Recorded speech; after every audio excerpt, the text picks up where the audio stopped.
Assalamu alaikum everyone, this is me Hania, e-commerce college student at Iran School on Academy Website. So today I am going to present my review on the TEDx talk how to build a new tomorrow for yourself by Sabra Iqbal. ये talk सिर्फ कामयाबी हासिल करने के बारे में नहीं बल्कि ये हमें सिखाती है कि मुश्किलात, नाकामियों और ज़िंदगी के चैलेंजेस का सामना कैसे करना है और अपने लिए बेटर फ्यूचर कैसे बनाना है। सिद्रा इकबाल अपनी गुफ्तगू का आगाज़ अपनी ज़िंदगी के तजुर्बात से करती हैं। वो बताती हैं कि किस तरह ज़िंदगी के कुछ मौके ने अपनी सलाहियतों को पहचानने और अपने मकसद को समझने में मदद की। लेकिन वो ये भी वाज़ह कहती हैं कि हर कामयाबी के पीछे जद्दोजहद, मुश्किलात और ऐसे लम्हात होते हैं जहाँ इंसान को खुद पर शक होता है, वो शक करने लगता है। और इस टॉक का सबसे अहम सबक यह है कि नाकामी हमारी कहानी का इख्तिताम नहीं होती, बल्कि ये हमारी कामयाबी के सफ़र का एक हिस्सा होती है। अक्सर लोग नाकामी को अपनी कमजोरी समझ लेते हैं, लेकिन सिद्रा इकबाल हमें ये समझाती हैं कि नाकामी हमें सीखने, बेहतर होने और दोबारा मजबूती से खड़े होने का मौका देती है। वो इस बात पर भी रोशनी डालती हैं कि मुआशरा अक्सर हमें कामयाबी का एक खास मैार देता है, जिसमें दौलत, शोहरत और दूसरों की तारीफ शामिल होती है। लेकिन हकीकत में कामयाबी सिर्फ इन चीज़ों का नाम नहीं है। असल कामयाबी तब मिलती है जब इंसान अपने अंदर खुशी, इत्मीनान और मकसद का एहसास पैदा करता है। इस गुफ्तगू का एक और अहम पैगाम यह भी है कि हमें हमेशा दूसरों की मंजूरी हासिल करने की कोशिश नहीं करनी चाहिए।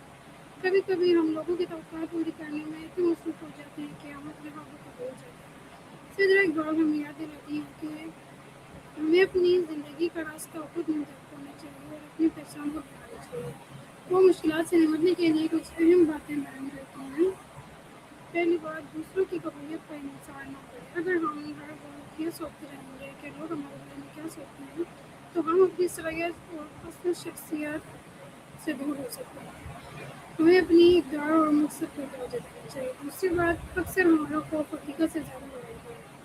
हमें बहुत दफ़ा हम किसी मसले से ज़्यादा इसके बारे में अपने हालात से परेशान होते हैं कि مثبت सोच और مثبत मिसाल और मजबूत इदारे के साथ हम मुश्किल हालात का मुकाबला कर सकते हैं।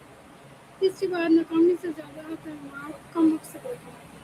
हमें ऐसे ख्वाब देखने चाहिए जो हमें आगे बढ़ने का हौसला दें। बड़े मकसद के साथ की गई कोशिश में नाकामी भी हमें कीमती तजुर्बा देती है। सिद्रा इकबाल की एक खूबसूरत मिसाल ये है कि वो नाकामी को सूरज गिराने से तशबीह देते हैं। जिस तरह सूरज गिरन कुछ वक्त के लिए रोशनी को छुपा देता है, लेकिन सूरज को ख़त्म नहीं करता, इसी तरह ज़िंदगी की मुश्किलात और नाकामियाँ भी ताज़ी होती हैं। हमारे ख्वाब, सलाहियतें और उम्मीदें हमेशा मौजूद होती हैं। ये टॉक हमें यह सिखाती है कि एक नई सुबह बनाने के लिए हमें किसी बेहतरीन वक्त का इंतज़ार नहीं करना चाहिए।